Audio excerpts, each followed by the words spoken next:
The fake Heiress can drain my luck, so I connected to the national grid instead. Chinya's hand once again accidentally rested on my wrist. The touch was warm, soft, and carried the unique fragrance of a young girl, but to my perception, it felt more repulsive than being simultaneously latched onto by hundreds of leeches. Duo. I don't understand this problem again. Could you explain it to me? She tilted her head, her voice dripping with sweetness, her large, dewy eyes looking at me innocently. The surrounding classmates cast envious glances. Chinyao, the school belle of our university, the only daughter of the Chin group, a true child of privilege, and me, Shinduo, am just a fake brought back from the orphanage by their family. Everyone thinks that Chinyao is kind-hearted, doesn't mind the existence of a fake daughter like me, and is even willing to be friends with me, only I know that every time she touches me, she takes something away from me. That thing is called luck. It's quite mysterious. Isn't it? At first, I didn't believe it either, but the facts are right in front of us. A month ago, she held my hand for the first time and said she wanted to be best friends for life. That very afternoon, I missed a step on the stairs and broke my leg. Meanwhile, she won $5,000 in the lottery. Half a month ago, she linked arms with me and said she wanted to introduce me to a boyfriend. The next day, my house caught fire and burned everything. And she was spotted by a top director and invited to make a cameo in a movie. An hour ago, during this math pop quiz, she used asking a question as an excuse to let her fingers touch mine for 3 seconds. Now, the teacher is walking up to the podium with the test papers, his face ashen. Some people are just hopeless. I've never seen anyone get every single multiple choice question wrong before. The homeroom teacher's words were like poison-tipped needles, sharply piercing my ears. The entire class's gaze instantly focused on me. I looked at my test paper covered in red crosses, the bright red 29 points like a resounding slap in the face. Meanwhile, Chinyao's test paper was held high by the teacher as a model example. Everyone, look at Chinyao, full marks. This is the difference. Chinyao shyly lowered her head, but the corners of her mouth couldn't help but curl upward. Her phone in the desk drawer vibrated softly. And I knew it was the notification sound from the app she secretly used to search for answers, automatically clearing the history. She drained my exam luck, turning my brain into a muddled mess, making me even forget the simplest formulas. Then, using high-tech tools, she effortlessly stole the glory that should have been mine, returning to that so-called home. The so-called parents, Qin Jinghua and Zhao Yaolin, were fussing over Qin Yao, asking if she was warm or comfortable. Yao Yao is truly amazing. Just as expected of my daughter, Zhao Yaolin proudly stroked Qin Yao's hair. Qin Jinghua then handed her the latest model of a phone. This is your reward. Unlike some people who, after being raised for over a decade, can't even warm up a piece of jade. His meaningful gaze scraped over me like a knife. I walked upstairs expressionlessly and closed the door. In the mirror, my face was pale and haggard, with heavy dark circles under my eyes, as if all my vitality had been drained. Downstairs, Qin Yao's silver bell-like laughter could be heard. The more radiant she appeared, the more I seemed to fade into the shadows. I leaned against the door and slowly closed my eyes. Cry, make a scene, expose her. It's useless. In this house, I am an outsider. At school, she is the princess adored by everyone. No one would believe the ravings of a madman. Moreover, how can it be proven, saying she can absorb my luck? It will only make them think I'm jealous of her and want to drive her away. I took a deep breath and pulled out my phone. The screen still showed the page I had just searched. High voltage electrician certificate, application requirements, and process, mysticism, luck absorption, I want to see if your mysticism can withstand the dimensional reduction strike of physics. I took out the textbook, flipped to the chapter on electricity, and looked at the familiar formulas. U equals IR. P equals UI. The corner of my mouth uncontrollably curled into a cold, slow smile. Qin Yao, you like to touch, don't you? I will soon give you a touch that you will never forget. Don't touch me. Those hands that have been sucking the life out of me are so filthy, too. I began conducting a series of rigorous controlled experiments. Luck is something you can't see or touch. It must be quantified to find its patterns. I turned my life into a massive laboratory. The first experiment, the control group, was myself, and the experimental group was Qin Yao. Experimental objective: to verify whether duration of contact is positively correlated with degree of misfortune. Monday, physical education class. Qin Yao stuck to me like a piece of sticky candy again, affectionately linking her arm with mine, chatting about which class has the cutest boys. The electronic watch on my wrist quietly started its timer function. She held onto my arm for 5 minutes and 30 seconds. In the afternoon, I found a whole cockroach in my school cafeteria meal. That night, The water heater in the dorm broke, and I had to take a half-hour cold shower. Wednesday, again, it was PE class. I deliberately avoided her, but during free activity time, she still found a chance to tap me on the shoulder and chat for less than 30 seconds. That day, I just tripped and fell on flat ground, scraping a bit of skin. The experimental data is out. The longer the contact time, the worse my luck becomes, and the more frequently it happens. In the second experiment, the variable was contact area.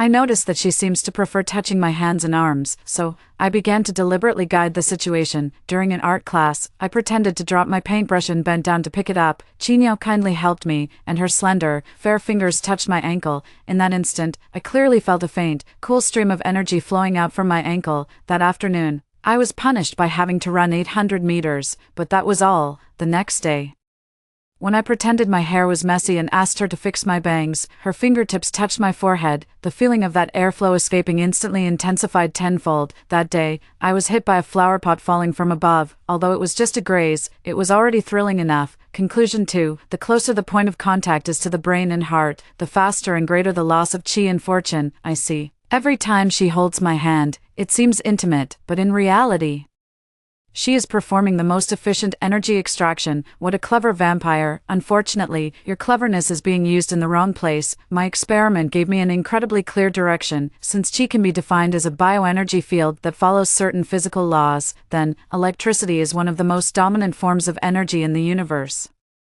What would happen if I were to forcibly intervene in this absorption process with an external electric current strong enough, far exceeding her absorption capacity? A. The connection was forcibly terminated. B. Energy overload caused both physical and metaphysical damage to her. C. Triggered some unknown, more intense reaction. Whichever it is, it's a guaranteed win for me. I need a plan that will make her take the initiative and, without arousing any suspicion, grab hold of the high-voltage electricity. My gaze turned toward the long-abandoned old campus on the hill behind the school. That place would be my hunting ground. I started spending all my time in the library, borrowing every book related to electrical engineering, circuits, and physics. My deskmate, a boy named Suyang, looked at the *Industrial Electricity Safety Manual* on my desk with a confused expression. Shinduo, why are you reading this? Are you switching to science? Without looking up, I replied casually, just browsing. Suyang let out an "oh" and didn't ask any more questions. He doesn't know that what I'm reading isn't a book, but my weapon blueprints.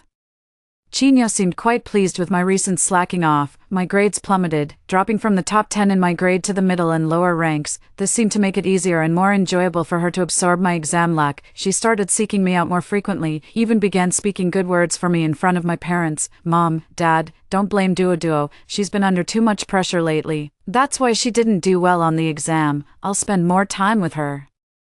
Zhao Yalan was so moved that her eyes turned red. Yao, you're really too kind. Not like her, an ungrateful wretch who can never be tamed. Chinyo leaned into Zhao Yalan's embrace, but her gaze drifted over her shoulder, looking at me with smug satisfaction. That look was full of pride and pity. It was like watching a moth trapped in a spider's web, struggling in vain. I lowered my head, hiding the coldness in my eyes. A moth? No. I am the spider weaving the web. Soon you will understand what is meant by the power grid. I registered online for the most recent high-voltage electrician qualification exam. When I had memorized all the circuit diagrams, safety regulations, and operating procedures by heart, I even began to have an illusion. I am not going for revenge. I am just going to complete a precise, rigorous, and aesthetically pleasing scientific experiment. And Chinyo, my dear good sister, you are the most critical and precious experimental consumable in this experiment. Your good fortune must have a very high energy conversion efficiency, right? But I guess it might be a bit power consuming. 3. The process of obtaining the electrician's license went more smoothly than I had imagined. Perhaps the bad luck that Chinyo had been drawing from me had reached its saturation point, or maybe she thought I was already a lost cause and let her guard down. In any case, when I held that dark green-covered Special Operations Certificate with the national emblem printed on it, I felt a sense of power for the first time. This is not some kind of mysticism. This is a state-certified, legally authorized power to control lightning. I carefully placed the certificate in the innermost compartment of my backpack. It was the permit for my revenge plan. The first stepping stone into the hunting ground. Next, it was time to create the perfect hunting environment. The opportunity soon arrived. The school is going to hold a 50th anniversary celebration, and one of the activities is to call on each class to visit the abandoned old campus for a root-seeking event, euphemistically referred to as recalling past hardships and cherishing present sweetness. Each class needs to send representatives to clean and decorate a classroom at the old campus during the class meeting. As soon as the homeroom teacher announced the news, Chinya was the first to raise her hand. "Teacher, I'm willing to go. We should learn more about the school's history and never forget our roots." She stood up and spoke with great passion, as if she were an exemplary student excelling in both character and academics. The students immediately erupted into enthusiastic applause, as expected of Yo-Yo, beautiful inside and out, such high awareness. Chinya smiled, basking in everyone's admiration. Then, she turned her head and her gaze fell upon me. "Teacher, I'd like to recommend Shinduo to go with me." Her voice was filled with a sisterly affection kind of concern. "She's been feeling down lately and under a lot of academic pressure. I thought taking her out for a change of scenery would help, and it could also strengthen our bond as sisters." Here we go again. This kind of sisterly affection performed in public is truly nauseating. Everyone was looking at me with expressions that seemed to say, "You should be grateful." The homeroom teacher was clearly very pleased with Chinya's suggestion and nodded, saying, "Well, that's a great idea. This is exactly how classmates should support each other. Shinduo, you can go with Chinya." What can I say? I could only stand up and say in a tone of overwhelming gratitude, "Thank you, Yo-Yo, and thank you, teacher, for giving me this opportunity." Chinya winked at me triumphantly, as if to say, "See, all your actions are under my control." I lowered my head, but the corners of my mouth lifted slightly in a way no one could see. "No, you walked right into my trap. On Saturday, Chinya, representatives from other classes, and I went to the old campus together. The old campus is located at the back of the mountain and has been abandoned for over a decade. The walls of the teaching building are peeling and covered in vines, most of the window panes are shattered, and the whole place looks eerie." "Wow, this place is so run down," a girl said disdainfully. Pinching her nose, Chinya, however, seemed quite enthusiastic. "I think it has a strong sense of history. Let's go check out the classroom assigned to our class." She naturally reached up to take my arm again. I instinctively sidestepped to avoid her, then took a pair of white work gloves out of my bag and put them on. "There's a lot of dust here. Wearing gloves will keep things cleaner," I explained without changing my expression. "These gloves, I bought them on purpose. Made of the best insulating rubber material. Before the final moment arrives, I don't want to lose even the slightest bit of luck." A flicker of displeasure passed through Chinya's eyes, but she didn't say anything more. The classroom we were assigned was on the 3rd floor, and the door lock was so rusted shut that we had to use a great deal of effort to push it open. A musty smell rushed toward us. Inside the classroom, desks and chairs were scattered in disarray, covered in a thick layer of dust. "Oh my God, how are we supposed to clean this? Let's split up and work separately, otherwise we won't finish before dark." Everyone immediately started to get busy. As for me, I went straight to the classroom's electrical switch box. This switch box is an old-style pull switch, and its casing is already covered in rust. I opened the old campus circuit diagram on my phone. This was something I spent a week digging out from the piles of old documents in the school archives. The blueprint clearly indicated that although the main power supply for this building had been cut off, there was a backup line directly connected to the substation in the new campus at the foot of the mountain. This line was intended to power the signal tower at the summit, remained live year-round, and carried 380 volts of industrial electricity, and the electrical panel in our classroom happened to be on this main line.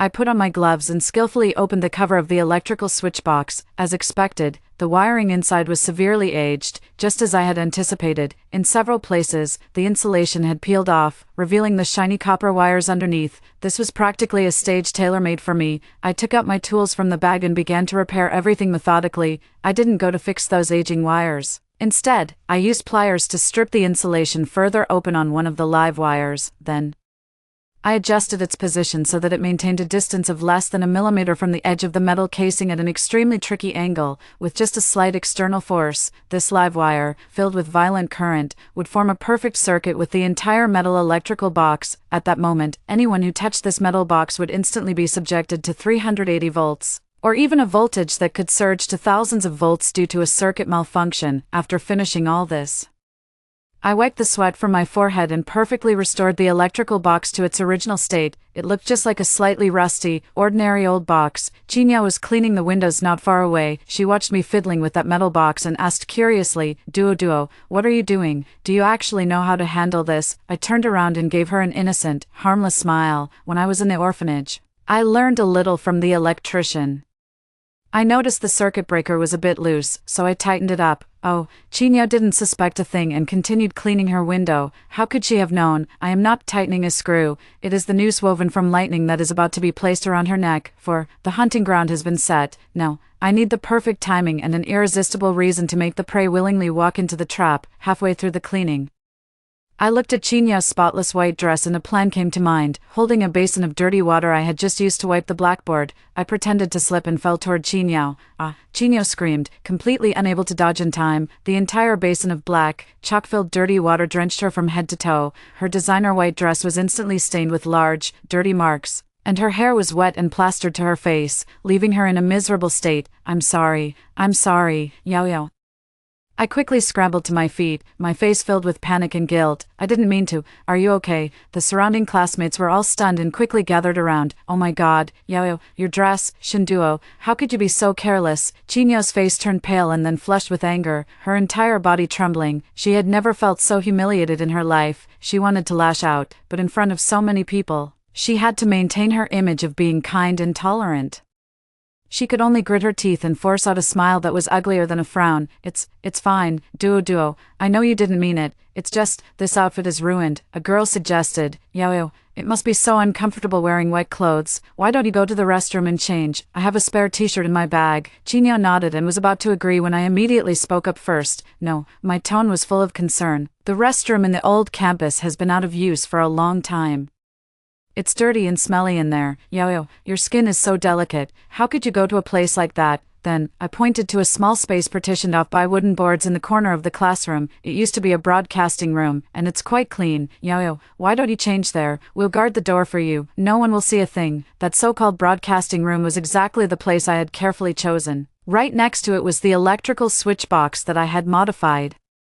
Chinyo hesitated for a moment, but after glancing at her sticky, dirty clothes, she finally nodded. All right, then I'll trouble you with it. Several girls immediately crowded around Chinyo and followed her into the small partitioned room. As for me, I stayed with the others outside the wooden door, forming a human wall. Everyone turn around, no peeking, one of the girls jokingly shouted. The boys all tactfully turned around. I had my back to the cubicle, but my ears were like radar, picking up every movement inside. Yao, hurry up and change. It's so dark in here, there isn't even a light. It seems there's a switch, on the wall over there.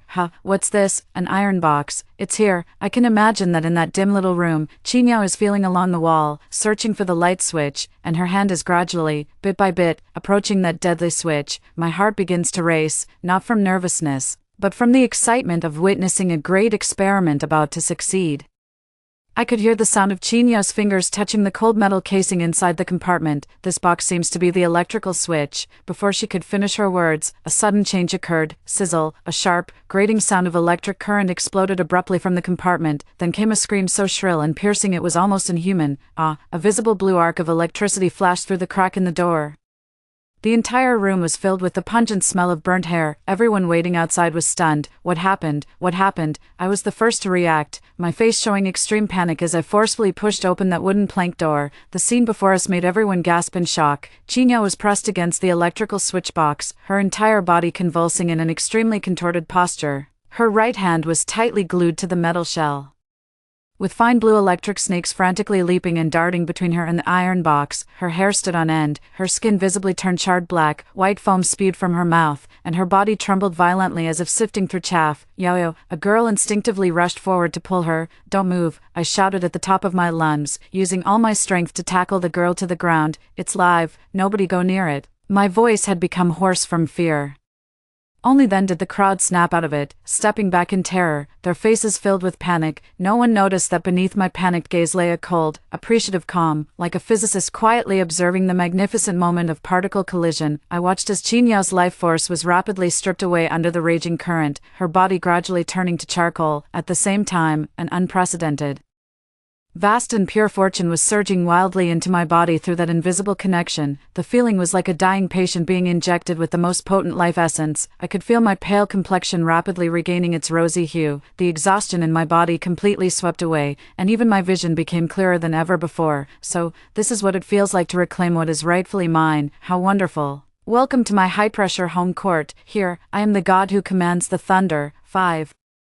The entire process lasted about 5 seconds. 5 seconds later, with a dull thud, the main circuit breaker of the old campus finally gave out and tripped. The sound of electric current abruptly ceased. Qingyao, like a charred piece of wood, slid limply from the electrical panel and collapsed to the ground, her body still twitching uncontrollably. A deathly silence fell over the classroom. Everyone was terrified by the horrifying scene.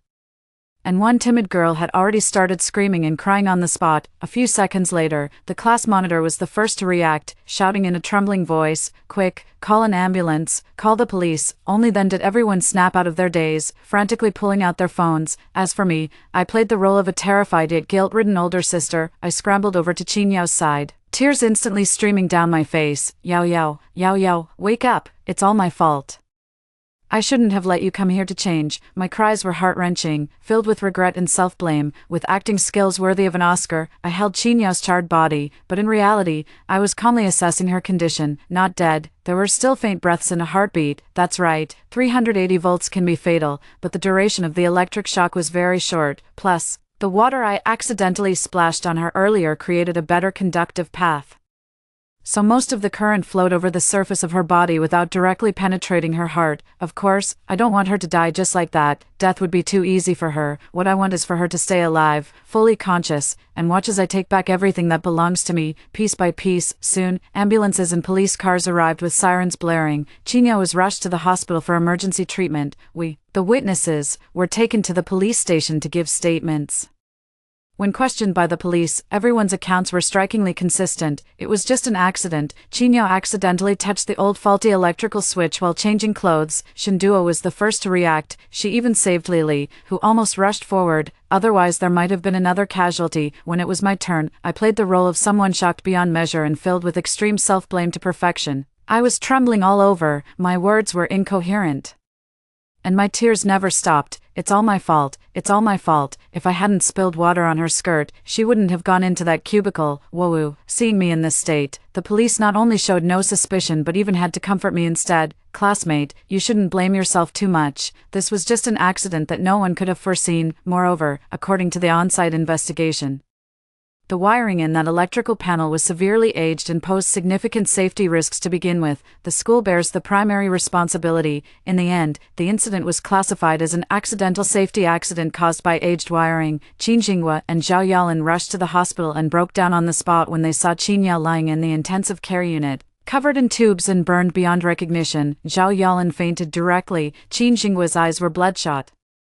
Like an enraged lion, he charged over, grabbed me by the collar, and pinned me hard against the wall. "Is it you? Did you harm Yao? Tell me." His spit sprayed all over my face, his eyes glaring as if he wanted to tear me apart. I stared back at him fearlessly, tears streaming even more fiercely, my voice trembling with fear. "Uncle, I didn't. How could I harm Yao? She's my own sister, biological sister. You're not worthy." Qin Jinghua roared angrily. "You jinx, since you came to our family, nothing good has ever happened, and now you've harmed my Yao Yao." "Enough." A sharp shout was heard. It was the police and doctors who had rushed to the scene. "Family member, please calm down." The police forcefully pulled Qin Jinghua away. "We've already investigated the matter thoroughly. It was an accident. If you continue like this, we'll have to detain you for threatening others' personal safety." The doctor also frowned and said, "What the patient needs now is quiet.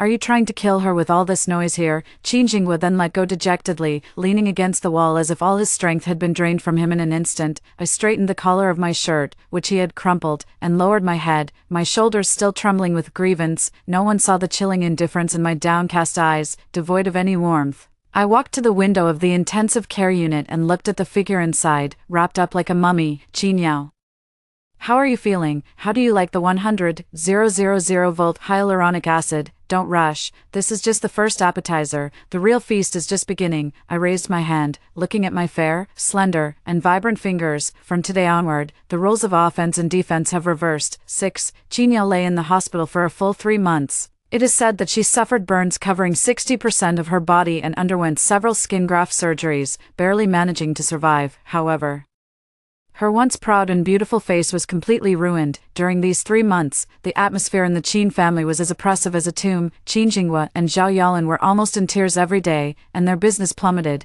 As for me, I was reborn. The fortune that flowed back from Qingyao seemed to have unblocked my meridians. My body was healthier than ever before, and I was so energetic that I only needed 4 hours of sleep each day.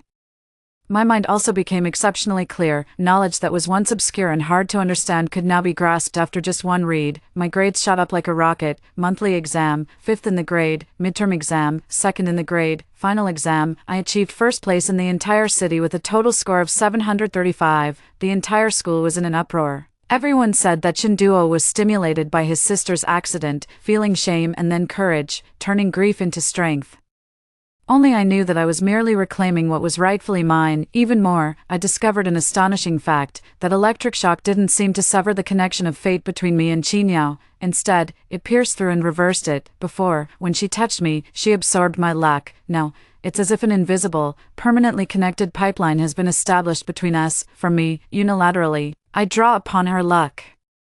She has become my human-shaped power bank. This discovery made me ecstatic. This means I no longer need any physical contact with her to continuously draw energy from her, and she, under my absorption, will never be able to turn her life around. On the day Qiniao was discharged from the hospital, I went to pick her up. She sat in a wheelchair, wearing a hat on her head and thick gauze covering her face, with only her eyes visible. Those once bright and sparkling eyes were now filled with venom and hatred, like two snakes lurking in the shadows. When she saw me, the hatred in her eyes almost seemed to solidify into something tangible. I knew she must have noticed the changes in her body as well. When she returned home, she locked herself in her room and didn't come out for an entire week. The atmosphere at home became even more eerie because of her return. One night, I went downstairs to get some water and passed by her room.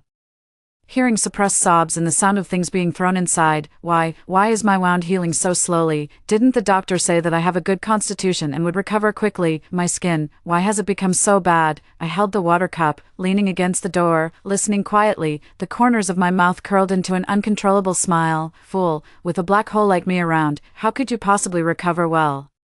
The expensive supplements you consume every day and those miraculous healing medicines you drink will ultimately transform into the purest energy, continuously channeled to me through that invisible conduit. Your pain is my nourishment. The more you struggle, the better I am nourished. To verify my hypothesis, I conducted an even bolder experiment. I signed up for the National Physics Olympiad. This is the highest level science competition for middle school students in the country.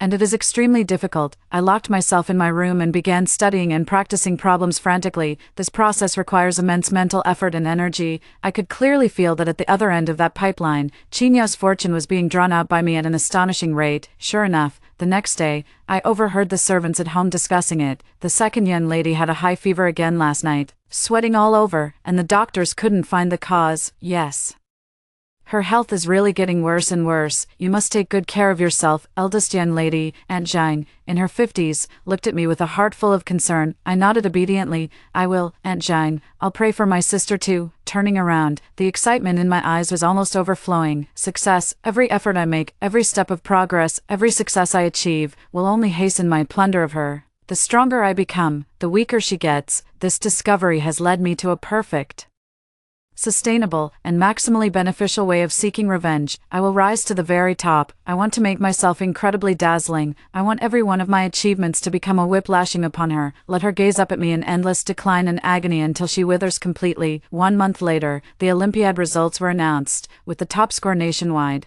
I won the gold medal and directly secured a spot in the physics department of Tsinghua University. The news reached the school, and I became a well-deserved legend. Meanwhile, the Qin family received another notice from the hospital. Miss Qin's physical condition is deteriorating at a rate we cannot comprehend. We recommend transferring her abroad for more comprehensive examinations. Qin Jinghua and Zhao Yaolin looked at the gleaming gold medal in my hand, then at the hospital's critical condition notice, their expressions growing extremely complicated. There was the joy of being proud of me, but more than that, it was an indescribable fear. They might have vaguely sensed something, but they had no evidence. They could only watch helplessly as one daughter rose to prominence, while the other rapidly fell from grace. 7. The day I received the guaranteed admission to Tsinghua University, I made a decision. I moved out of the Qin family's house, using the 200,000 yuan scholarship awarded by the school and the 100,000 yuan prize money from the competition committee. I rented a small apartment near the campus.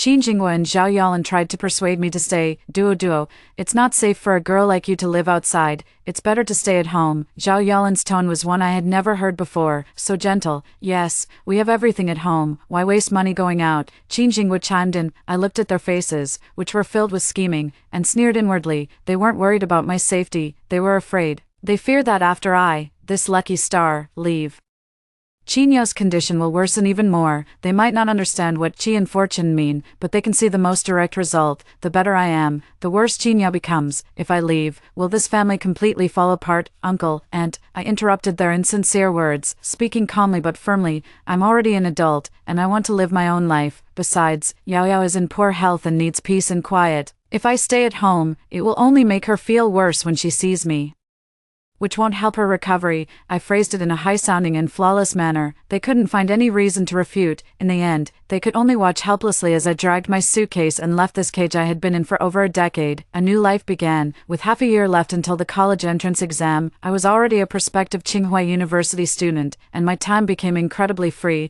I haven't been idle. I used that bonus to enroll myself in all kinds of training courses. Finance, programming, multiple languages, and even free combat. I was like a dried-out sponge, frantically absorbing all kinds of knowledge and skills, because I know, the higher I stand, the more energy I need to consume, and Qinyao, my poor power bank, has to pay a high electricity bill for every step of my progress. Getting into Tsinghua was just a way to leak electricity more efficiently. Sure enough, not long after I moved out, I heard news about the Qin family. Qinyao's body completely broke down and she was sent to the best sanatorium in the United States, relying on expensive medications and medical equipment to sustain her life day by day. The stock price of the Qin Group also plummeted due to the successive failures of several major investment projects, with its market value evaporating by nearly 3 billion. Qin Jinghua and Zhao Yalan were overwhelmed with anxiety, calling me repeatedly, hoping I would come home for a visit. Between the lines, their intention was clear. They wanted me to return and bring some good luck to their family. Of course I won't go back, but I gave them a hope, uncle, and, don't worry, once I get into university and learn some skills, I will definitely help support the family in the future, I said sincerely over the phone. These words gave them a vague and elusive hope, preventing them from completely breaking down. It also made them willingly continue spending money to sustain Qinyao's life. After all, as long as Qinyao is alive, the water pump, can keep working. On the day of the college entrance exam, I returned to school as an outstanding representative of the direct admission students to cheer on my juniors. At the school gate, I ran into Su Yang. He had lost weight and gotten darker, but his eyes were bright. Shinduo, long time no see. He greeted me with a smile. Long time no see, keep it up. I smiled back, a simple conversation, yet it stirred something within me. Perhaps, in this new life, I can also have something different. For example, normal social interactions with friends. When the college entrance exam results came out, Suyang did quite well and got into Renmin University. We started to get in touch. He would ask me out for meals and movies. Being with him is very relaxing and comfortable. My heart, which had become cold and hard because of revenge, seemed to begin to soften a little. However, I still underestimated Qinyao's resentment and the things hidden behind her. Before the start of my freshman year, I received a call from an unknown number. On the other end of the phone was a voice that was both aged and chilling. Miss Shinduo, is it? I am the family consultant for Miss Qinyao, surnamed Liu. I believe it is necessary for us to meet. My heart tightened. It's here, I knew it. There must be someone behind Qinyao's ability to use such mystical methods. I agreed to meet. The location was an upscale Chinese tea house. The person who met me was an old man dressed in a tang suit, with a goatee and an air of immortality. He is Master Liu. As soon as he saw me, a flicker of surprise flashed in his murky eyes. Such pure fortune, young lady. You truly possess the innate bearing of a phoenix. Then, his tone shifted, turning sinister. Unfortunately, you shouldn't have touched what doesn't belong to you. You backfired on Yao Yao, cut off her path to life, and ruined my grand plans. I picked up the teacup, gently blew on the steam, and said calmly, I don't understand what you're talking about. Still playing dumb, Master Liu sneered. Do you think I can't see it? You used dark arts to reverse the luck absorption array, but it doesn't matter. Today, I'll make you spit out everything you've taken. With interest, as he spoke, He pulled out a palm-sized bagua compass from his pocket, murmuring incantations under his breath. The needle on the compass began spinning wildly. A chilling, almost tangible malice rushed toward me. I felt as if my body were being pricked by countless invisible needles, and the fortune that had just surged within me began to show signs of leaking out. So that's how it is. This is their method. Mystical attack, unfortunately. I put down the teacup and slowly took something out of my bag. That was a protective charm I had custom-made using all my scholarship money, with the help of a doctoral student from the physics department, a bracelet-style device that generates a weak pulsed electromagnetic field, capable of interfering with all energy fields, a simplified version of a Faraday cage. 8. When I pressed the switch on that bracelet, something miraculous happened. The compass needle that was spinning wildly towards me, as if drunk, suddenly lost its direction and began to swing and turn erratically, before finally falling limp with a snap. The originally needle-like, chilling energy that had been piercing toward me also seemed to hit an invisible wall, instantly dissipating without a trace. In the tea house, it was so quiet you could hear a pin drop. Master Lu's expression on his face was truly spectacular. It shifted from a confident and ferocious grin to an expression of disbelief and shock, and finally turned into a deathly gray. No, impossible. He stared at his malfunctioning compass, his voice trembling. How could my soul-locking curse fail? What kind of magical artifact are you carrying? I leisurely picked up the teacup and took another sip. Master Lu, times have changed. I shook the seemingly ordinary metal bracelet on my wrist and said with a smile, perhaps you should read more books, for example, Fundamentals of Electromagnetism. Master Lu clearly didn't understand. I patiently explained to him, simply put, this magical artifact of mine can create an independent electromagnetic shielding space. Any form of energy wave attempting to enter the space will be interfered with and blocked. Your incantations, in essence, are also a form of energy wave, aren't they? Master Lu's mouth was agape, wide enough to fit an egg. His centuries-old metaphysical worldview was now teetering on the brink of collapse under the impact of my scientific theories. Demonic nonsense, he roared in fury, slamming the table abruptly. You witch, today, even if it costs me my old life, I will vanquish you. With that, he bit his fingertip, smeared a drop of blood onto his compass, and began chanting even more complex and obscure incantations. The temperature in the entire tea-house private room seemed to drop several degrees in an instant. I sighed, stubborn and unyielding. It seems that if theoretical lessons don't work, we'll have to move on to practical lessons. I didn't move, but silently increased the extraction power of the fate connection between Qinyao and myself. In a nursing home far away in the United States, Qinyao, who was lying on the hospital bed and nervously watching this battle of skills through a miniature camera, suddenly felt as if an invisible hand had tightly gripped her heart. The vitality within her body began to drain away at a rate 10 times faster than before. Wildly and uncontrollably, her skin quickly lost its luster, her cheeks sank in, and the curves representing her vital signs on the monitor began to fluctuate violently, emitting a piercing alarm sound. What's going on? My power. Qinyao stared in horror at her own hands, which were visibly withering and weakening at a rapid pace. Inside the tea house, Master Lu's incantation also reached its most critical moment. His face was contorted, and veins bulged prominently on his forehead. Heavenly spirits, earthly spirits, lend me the power of 3. Ugh! A mouthful of fresh blood suddenly sprayed from his mouth, splattering all over the compass in front of him. His body swayed, and like a deflated ball, he collapsed into the chair, his face full of disbelief. A backlash. How could such a strong backlash? He could feel that the spell he had cast not only failed to harm Shinduo in the slightest but, through the connection between him and Qinyao, was rebounded back 10-fold, 100-fold, instantly devastating his foundation, and the source of all this energy pointed directly to the young woman leisurely sipping her tea. I set down the teacup, stood up, and looked down at him from above. Master Lu, do you understand now? Your so-called spells are merely another way of applying energy, and I control the source of that energy. I pointed at him. And then, as if through the void, pointed at Qinyao far away in the United States. She is my battery, and you are nothing but a small light bulb connected to the battery, one that could burn out at any moment from excessive power. Master Lu's eyes finally revealed a deep fear. He looked at me as if he were looking at a devil clad in a girl's guise, versed in science. What do you want? His voice trembled with fear. What do I want? I walked up to him, picked up a tissue from the table, and wiped away the bloodstains he had sprayed on the surface. Then, I leaned down and whispered into his ear, in a voice only the two of us could hear, go back and tell Qinyao, the game has only just begun. I will make her watch with her own eyes as I strip away everything she relies on, bit by bit, in the most scientific, rigorous, and irresistible way. 9. Master Lu fled in panic. Since then, Qingyao and the forces behind her seemed thoroughly intimidated and never bothered me again.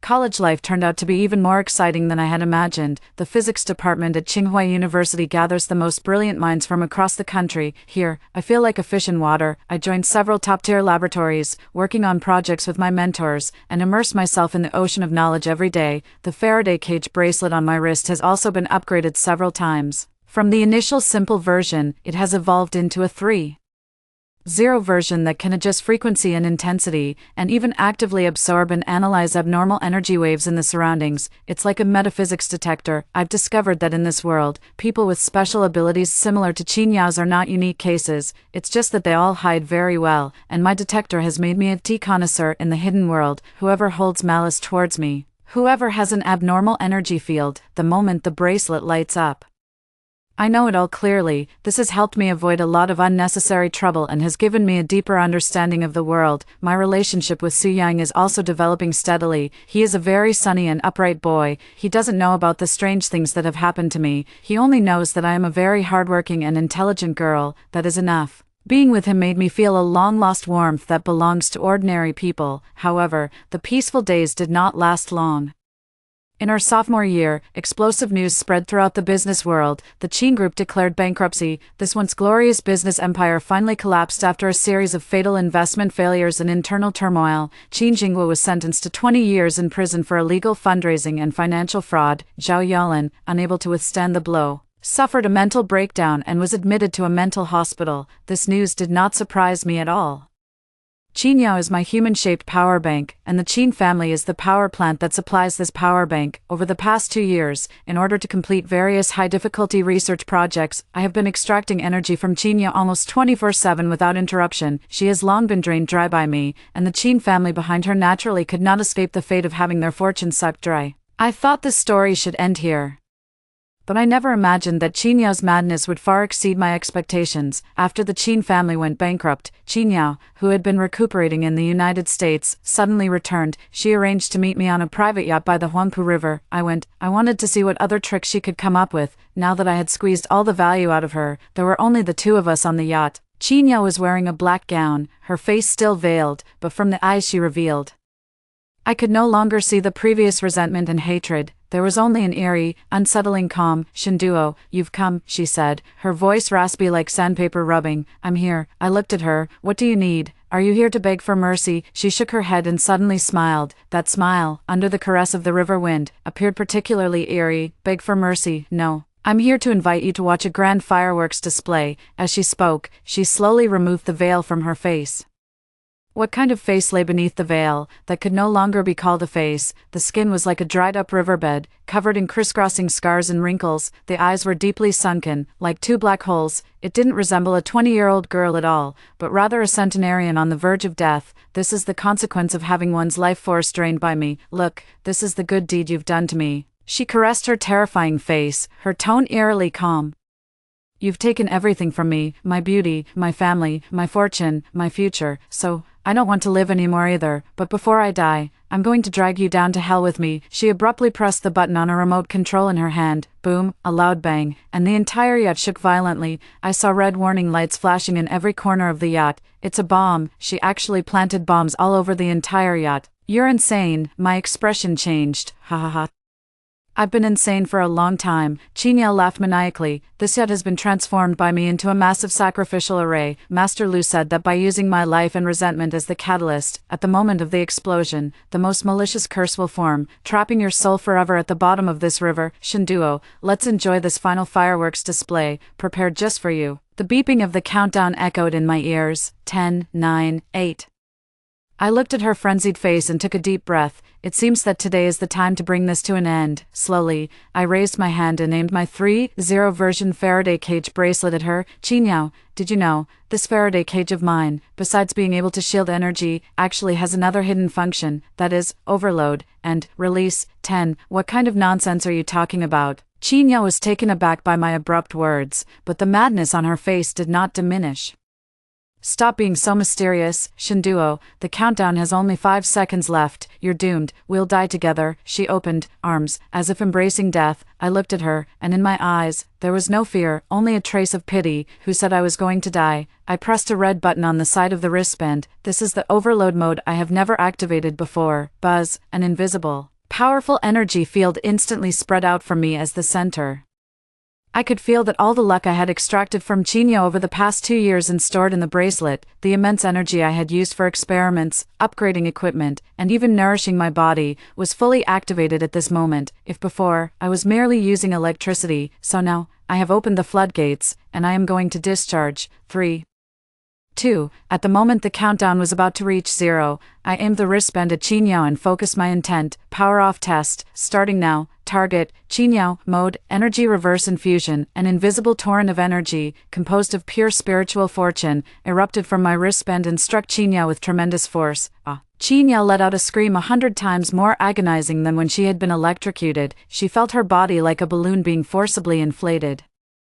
As countless massive streams of energy, not her own, frantically surged into her long dried-out limbs and entire being, that feeling was not nourishing, but tearing apart. It was bursting. No, don't, stop. Her body began to undergo eerie changes. The dry skin visibly began to plump up at a rapid pace, but it wasn't a restoration of youth, rather, it was a morbid, unnatural swelling. Blood started seeping from her eyes, nose, and mouth. Boom, the bomb on the yacht detonated at that very moment.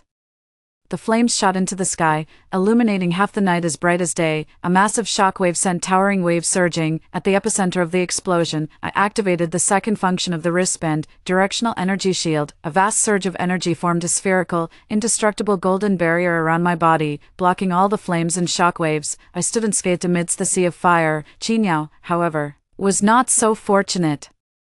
She had been infused with a massive amount of chaotic fortune by me and was directly struck by the bomb's shockwave. I watched as her body, in the midst of the flames, swelled like a balloon stretched to its limit, and with a bang, exploded into a cloud of blood mist. Not even a single intact corpse was left behind. Her so-called sacrificial cursory was nothing but a joke in the face of absolute, pure energy impact. Not even a single ripple was stirred. I stood quietly amidst the sea of flames. I look at my empty hands. It was over. The nightmare that has haunted me for 2 lifetimes has finally been ended by my own hands, in the most thorough and scientific way.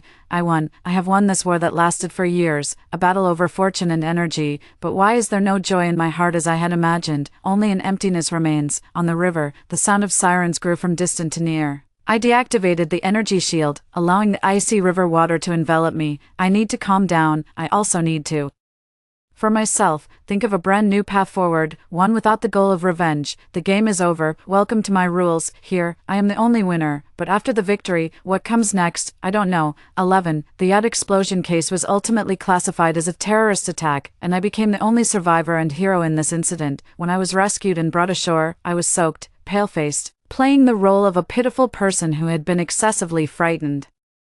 I told the police that it was Chinyo who kidnapped me. She had gone mentally unstable due to her family's bankruptcy and wanted to end both our lives. This explanation was reasonable and no one doubted it. Moreover, Chinyo's body couldn't even be identified by DNA, leaving no evidence to contradict my story. This incident allowed me to completely move on from the shadows of my past. It was also the first time I came to the attention of certain special departments. Half a month later, 2 men in black suits, with an efficient and capable demeanor, found me. They showed their credentials: Bureau of Anomalous Physical Phenomena Research, a name I had only ever seen in online novels. The man in the lead, named Zhou, was in his 30s, with eyes as sharp as an eagle's. Hello, Shinduo, we are not the police. He got straight to the point, regarding what happened on the yacht that night. We have some questions that cannot be explained by conventional means. For example, he handed me a photograph. The photo was taken by a high-altitude satellite. Although somewhat blurry, it clearly shows a golden, perfectly spherical energy shield within the explosion's firelight. We detected that at the moment of the explosion, an abnormal magnetic field with an intensity as high as 1200 Tesla was generated in that area, along with a highly stable high-dimensional energy reaction of a type we have never seen before. Zhou looked at me, his gaze intense. Can you explain this?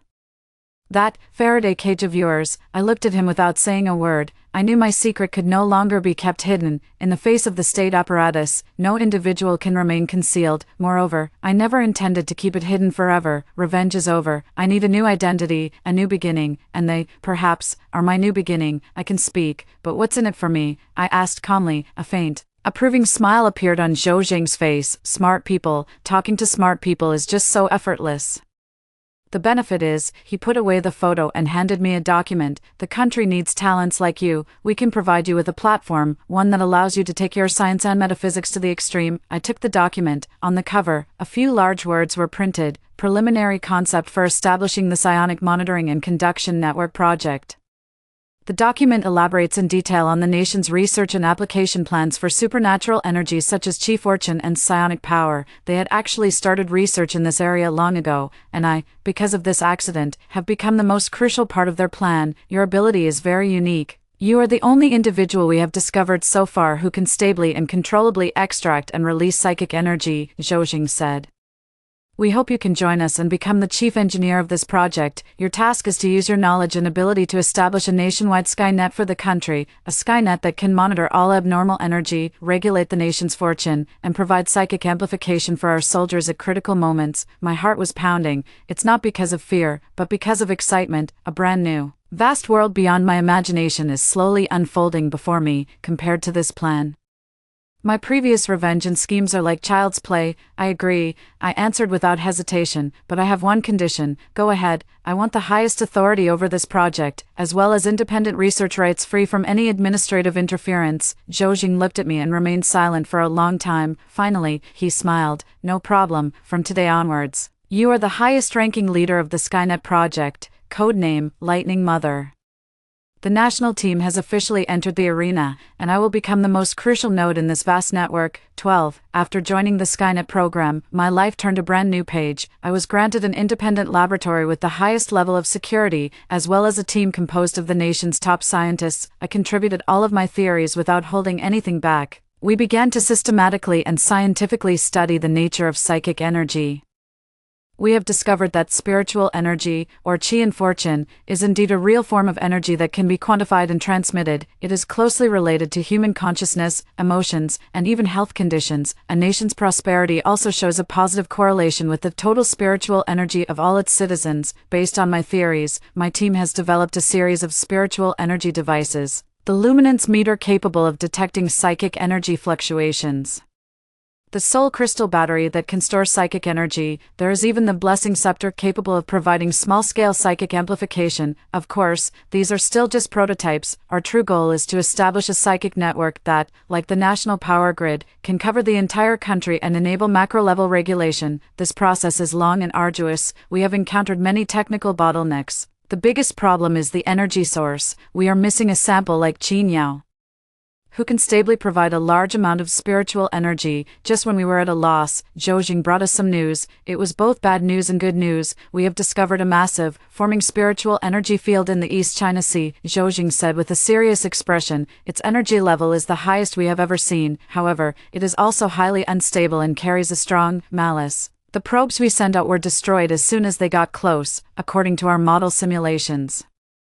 Once this field fully forms, it will act like a massive psychic black hole, indiscriminately draining the life energy of all living beings in the vicinity. When that happens, the entire eastern coastal region will become a dead zone. I frowned as I watched the expanding red area on the screen, which represented danger. What is at its core? I don't know. Zhou Jing shook his head, but we caught a person. Perhaps he knows something. I followed Zhou Jing and arrived at a special interrogation room. Inside the interrogation room sat someone I never expected to see, Master Lu, the feng shui master who was once terrified by my science. He looked even more aged than the last time we met. His entire being resembled a withered tree. When he saw me, a fierce hatred suddenly ignited in his murky eyes. It's you, all of this is your doing, he roared. Zhou Jing slammed the table. Behave yourself. I stopped Zhou Jing and quietly looked at Master Lu. Tell us everything you know. My voice was calm. Perhaps I can make your death a little more painless. Perhaps it was my calmness that made him feel an even deeper fear. He finally broke down. He told us that Qin Yao was not dead. Although her body was destroyed in the explosion, her soul and lingering resentment were fused with an ancient array by Master Lu using a secret technique. That formation eye is at the bottom of the East China Sea. It is something their sect has guarded for over 1,000 years, that is a devouring heaven formation. Master Lu's voice was filled with despair, capable of devouring the fortune of all living beings and turning it into one's own power. Yao Yao, she intends to sacrifice the entire eastern coastal region to gain supreme power, and then come for revenge against you. She has gone mad. She is no longer human now, but a monster that feeds on resentment. After listening, I fell into deep thought. Sacrificing the entire wealthy family was just the prelude to her insane plan. Now, her appetite has grown even larger. Is there a way to close that formation's core? I asked. Master Lu let out a bitter laugh. Unless you possess spiritual energy greater than that of all living beings along the entire eastern coast combined, enough to forcibly break through it, otherwise, anyone who approaches will die. Spiritual energy greater than that of the entire eastern coast. A sudden inspiration flashed through my mind. I thought of an extremely crazy, yet possibly the only feasible, method. I looked up at Zhoujing. I need to deploy a meteorological satellite, and I need a once-in-a-century super thunderstorm. 13. Zhoujing was so stunned by my plan that he was speechless for a long time. You want to channel lightning into your body? His voice carried a hint of disbelief. Do you know how dangerous that is? The energy contained in a super thunderstorm is enough to vaporize an aircraft carrier instantly. You'd be torn to pieces. I won't. I shook my head, my gaze unwavering. In theory, it's possible. My body, transformed by Qilak, is no longer that of an ordinary person. Its resistance to and conductivity of energy have reached an unimaginable level. Moreover, I pointed to my wristband. This Faraday cage has been upgraded and can now function as a superconducting energy storage core. It can instantly absorb and store massive amounts of electrical energy, then release it in a directed manner in the form of spiritual energy. Lightning is the purest and most powerful energy source in nature. As long as I can successfully guide and convert it, let alone one devouring heaven array, even 10 of them, I can shatter them all. My words were filled with immense confidence. This was not blind arrogance but a scientific conclusion drawn from countless simulations and calculations. Zhoujing looked at me and, in the end, gritted his teeth. Good, I believe you. Whatever support you need, the country will fully cooperate. Over the next 3 days, the entire Skynet plan operated with unprecedented efficiency. The National Meteorological Center utilized its most advanced supercomputers to predict and pinpoint a super thunderstorm that was about to form in the East China Sea. The military deployed a state-of-the-art nuclear submarine to precisely transport me to the airspace above the core area of the devouring sky formation. Meanwhile, my team worked day and night to perform the final and most critical upgrade to my wristband. They connected the wristband to a lightning attraction suit made of a special alloy. This suit could maximize the even distribution of lightning energy into the energy storage core on my wrist, preventing my body from being instantly vaporized. Everything is ready. Before departure, Suyan found me. He didn't ask anything, just held me tightly. Come back safely. I boarded the helicopter and, amid the deafening roar, flew toward that apocalyptic sea already shrouded in dark clouds and fierce winds. The submarine delivered me to the destination. I stood alone on the deck of the submarine, wearing the lightning-attracting suit. Above, churning black thunderclouds seem poised to devour everything. Below, an unfathomable blue sea exudes an ominous aura. I can sense that the massive sky-devouring formation beneath the sea has already detected my arrival. Waves of consciousness, filled with malice and greed, surge from the depths, violently tearing at my mind. Shinduo, you've finally come. It was Qinyao's voice. No, that was no longer Qinyao's voice. It was a chaotic roar, a mixture of countless resentful souls and negative emotions. Come, become a part of me. Together, we will become the new god of this world. I closed my eyes, blocking out the mad whispers. I lifted my head and looked up at the sky. Streaks of silver lightning, like serpents, darted and gathered within the clouds. The air was filled with a violent, chilling energy. Now is the moment. I raised both hands toward the sky and let out a clear, sharp shout. Come, as if it had heard my call. Boom. A colossal purple thunderbolt, 100 times thicker than any lightning I had ever seen and blindingly brilliant, tore through the sky. With the force to annihilate heaven and earth, it struck me fiercely. In that instant, my world was engulfed in a blinding white light. Indescribable, overwhelming energy surged wildly into my body. The lightning-conducting suit reached its limit in an instant and began to melt. The energy storage core on my wrist emitted a piercing, overwhelmed cry. My consciousness, battered by the powerful electric current, was on the verge of shattering. It hurts, a deep, soul-wrenching pain that penetrates to the very marrow, but I hold on desperately to the last shred of clarity. I know I must endure. I am the final barrier of human civilization against this unknown terror. The Three Gorges Dam, rotate for me. No, I exerted all my willpower. frantically operating the energy storage core, transforming that violent electrical energy into the purest, golden spiritual energy.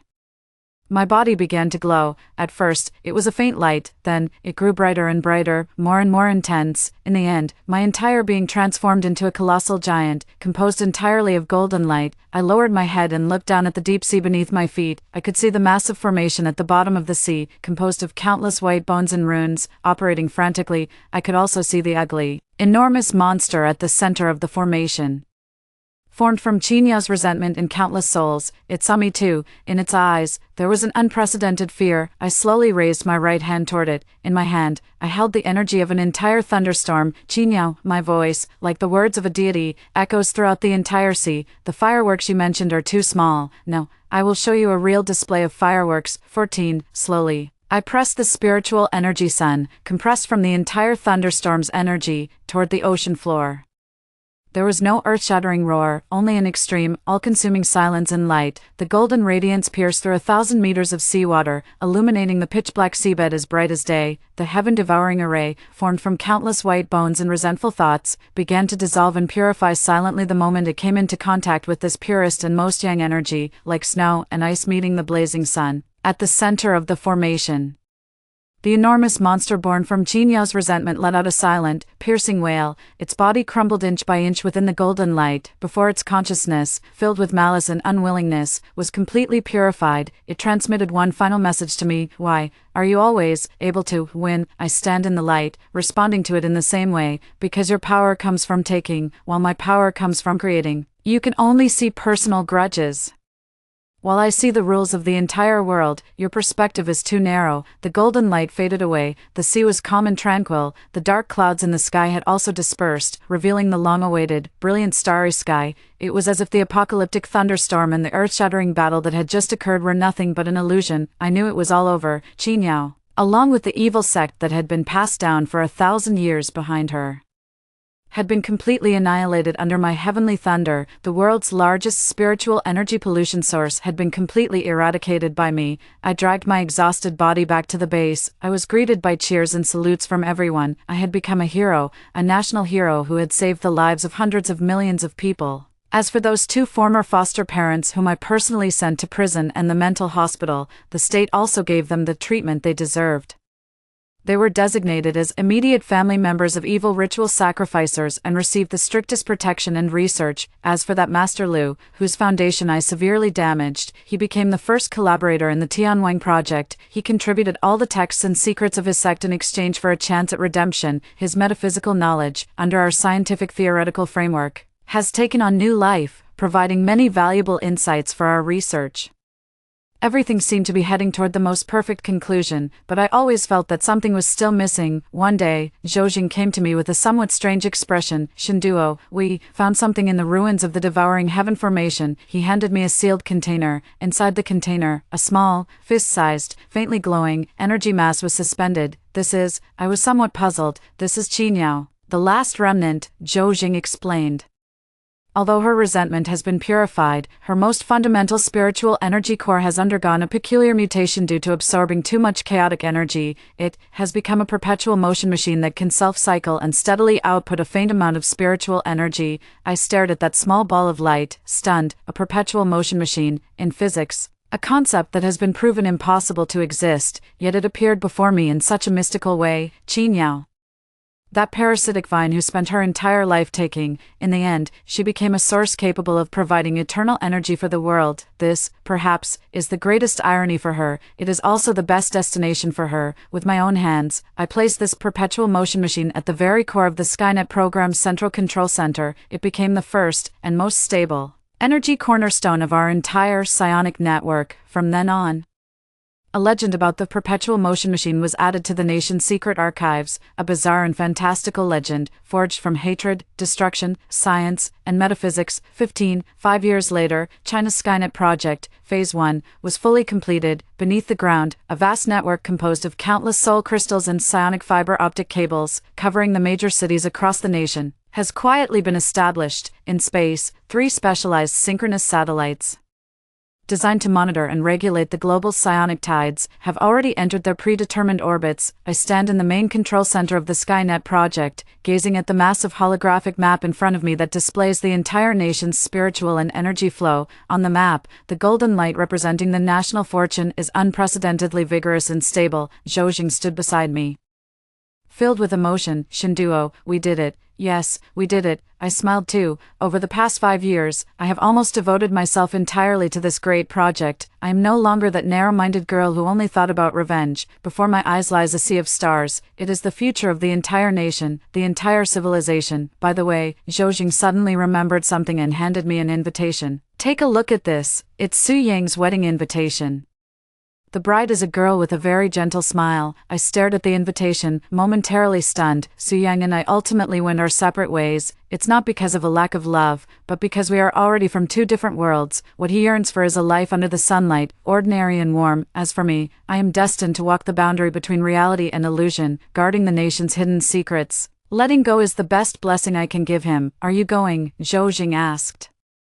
I shook my head and handed the invitation back to him. No, please send a gift on my behalf. I turned around and continued to stare at the massive holographic map. On the map, the area representing the city where Su Yang is located glowed a little brighter, quietly yet radiantly. This is the last gift I can give him. Using the national fortune I control, I offer him my most sincere blessings. May he be safe and joyful for the rest of his life. A subordinate quickly walked up to me and saluted.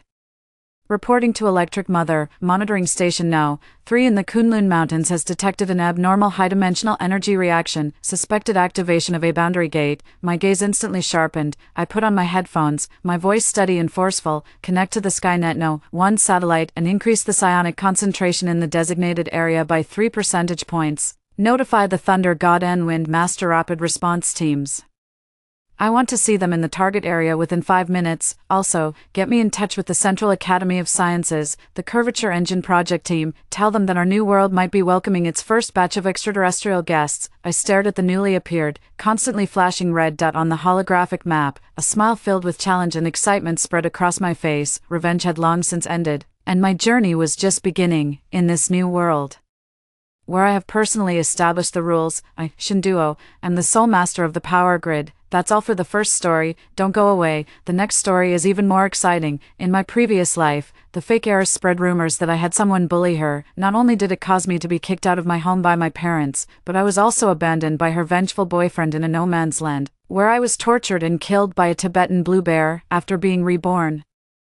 I bound myself to the rumor backlash system. Every time Su Tingting lies and claims I bullied her, all those harms will be inflicted upon her one by one. At first, she only broke her leg, until later, she tearfully told her parents. Su Wen gathered a group of people, dragged me into an alley, and stripped me naked. In a fit of anger, my parents kicked me out of the house. As I left, I gave her a meaningful smile. Once the words were spoken, even a deity couldn't save her, just like in the previous life. Su Tingting falsely accused me of pushing her. Mother Zhou Yuan hugged her and slapped me hard across the face. Children raised in poor households are just plain malicious. On the very first day back, you're already trying to harm Tingting. I think it's best to send her back and find someone to arrange a marriage for her, tying her to the countryside for the rest of her life. As I looked at my mother, who was confronting me, the sense of dependence in my heart was slowly erased, bit by bit. Like an eraser wiping away pencil marks, everyone says that my mother, Zhou Yuan, is the kindest philanthropist in the city. Not only does she donate large sums of money to the orphanage every year, but she also treats the orphans as if they were her own children. But they don't know, when I was 8 years old, Zhou Yuan complained that my hands, which did farm work every day, were not as soft and smooth as Su Tingting's. She heartlessly refused to acknowledge me and bring me back to the Su family. It wasn't until the college entrance exam ended and the media announced that I was the top-scoring genius. Zhou Yuan wanted to have a top-scoring daughter to humiliate the noble women who looked down on her, so she condescendingly brought me back to the Su family. I covered the wound on my face from the ring scratch and looked at my father, who wore a look of disdain. Su Jinghai nodded in silent agreement. If we had known she had such poor character and would harm our precious daughter, we should have let her rot in the countryside for the rest of her life. With just a few words, they defined my character. They didn't listen to my explanation and blindly believed Su Tingting. I sneered coldly and looked at the pretty girl hiding in Zhou Yuan's arms, her face full of provocation. She was waiting for me to argue back. As soon as I deny it, my parents will hate me even more. But Su Tingting didn't know that every word she used to frame me would come true as expected, this time. I slapped myself hard and apologized to Su Tingting. Mom, Dad, I'm sorry. I was the one who pushed Tingting. Su Tingting couldn't believe that I would take the blame for her. My brother, Suyu, was so angry that he wanted to break my legs for his dear sister. Mom, Dad, you all heard that bitch Su wanted admit to harming Tingting. Hurry up and kick her out, I explained weakly. The doctor said I'm chronically malnourished. And my legs are weak, so I accidentally pushed my sister. I really didn't mean to.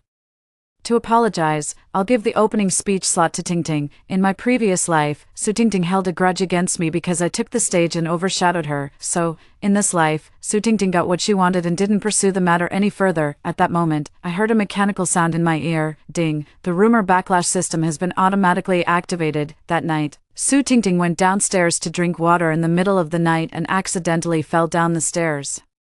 My parents rushed her to the hospital overnight. Early the next morning, I was ordered by Su Jinghai to go to the hospital to take care of Su Tingting. Looking at her swollen eyes from crying, I learned that the doctor had concluded she would suffer from lasting health issues. Su Tingting, who had always dreamed of becoming a dancer, saw her dream shattered. I leaned against the door and window, watching Su Tingting clamoring and making a scene about wanting to commit suicide. The Su family members, in an attempt to calm Su Tingting's emotions, ended up with their heads scratched and bleeding by her nails. I let out a soft laugh. This is just the appetizer. The real show is yet to come, too. On the first day of school, Su Tingting, who had broken her leg, was in a foul mood and wouldn't allow anyone from the family to take me to school. Leaning against her mother's embrace, her face full of grievance, she said, "Sister, you wouldn't blame our parents for favoring me and arranging all the cars for me, would you?" The Su family lived in the Western Hills Villa complex. This is an affluent neighborhood. Taxis aren't allowed in. As for me, wanting to get to school, I had no choice but to drag my suitcase weighing dozens of pounds and rely on my own two legs to walk step by step to the subway station 10 kilometers away at the foot of the mountain. Not to mention, there have been constant heavy rains recently. Given my frail health, walking 10 kilometers in the rain would cost me half my life, but the Su family's attention was entirely focused on Su Tingting. Suyu rolled his eyes. Didn't she always play the victim? Saying she walked 10 kilometers of mountain roads to school every day. If she's so capable, let her keep walking then. Zhou Yuan kindly tossed me an umbrella. Wan, you won't blame Mom, will you? Tingting knew you weren't presentable enough. That's why she helped you by representing the freshman speech. Don't be ungrateful and resent us. I shook my head and held the umbrella close to my chest. No, it's fine, Mom and Dad. You should take my sister to school, after all. My sister's legs are useless now, so she needs extra care. I watched as the car window slowly rolled up, sealing Su Tingting's malicious expression inside, and I also took out my phone and called the president of S University. "Uncle President, my parents have gone to drop off my sister. Can you come pick me up?" Half an hour later, a black Bentley stopped at the Su family's gate. I hadn't walked far with my umbrella. Principal Li Ginghong kicked his son out of the car with one foot. "Be more observant and help Wan carry her things into the trunk." I looked somewhat surprised at the young boy who had obediently called me sister just 3 years ago, now grown into a handsome college student, sporting unruly wolf-cut hair and fair earlobes adorned with black diamond earrings identical to mine. I touched my earring. It was when I left the Li family, a parting gift from Li Shin, 3 years ago. My outstanding performance caught Li Ginghong's attention. He not only covered all my tuition and miscellaneous expenses for 3 years of high school, he also took me back to the Li family and sent me abroad with his own son to participate in math competitions. Li Shin is 1 year younger than me. The boy develops slower than his peers. At that time, I thought Li Shin was an elementary school student, which led to many amusing misunderstandings. After arriving at school, Uncle Li needed to go to the auditorium.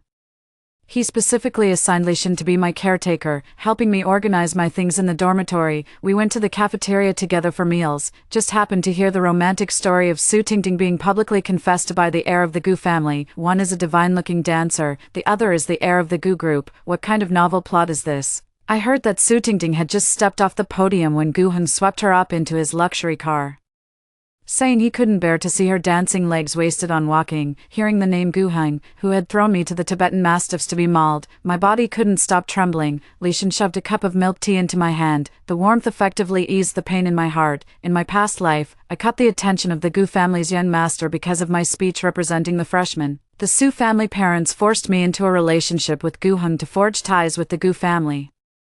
Guhun suffers from severe mental illness. During his episodes, he would take me to his underground beast arena to watch animals tear each other apart. He also threatened me, saying that if I interacted with anyone, he would throw them into the beast arena. So, in my past life, to protect Lishan, I deliberately pretended not to know him. I raised my head and looked at the handsome boy's concerned eyes. The pain in my heart was slowly being cut away. Fortunately, in this lifetime, I've shaken off the pervert Guhun. For less than a week into the new semester, Su Tingting, who had been busy with romance, thought of me. She wanted to invite me to join a gathering among the elite young heirs. I rubbed my hands nervously. Little sister, since you don't look down on me, why wouldn't I go? In my past life, Guhun threw a freshman welcome party for me. Su Tingting, jealous that Guhun had taken a liking to me, deliberately tampered with my dress. During the struggle, large patches of my skin were exposed, and she used pitiful glances to seduce Guhun. She said to Guhun, "It must be my sister who feared I would outshine her, so she tampered with my dress." Guhun picked Su Tingting up in front of everyone and strode away. For a while, I became the laughingstock of the circle. I clearly did nothing wrong, yet they all called me a vicious country bumpkin. At school, people would trip me as I walked. When passing by the teaching building,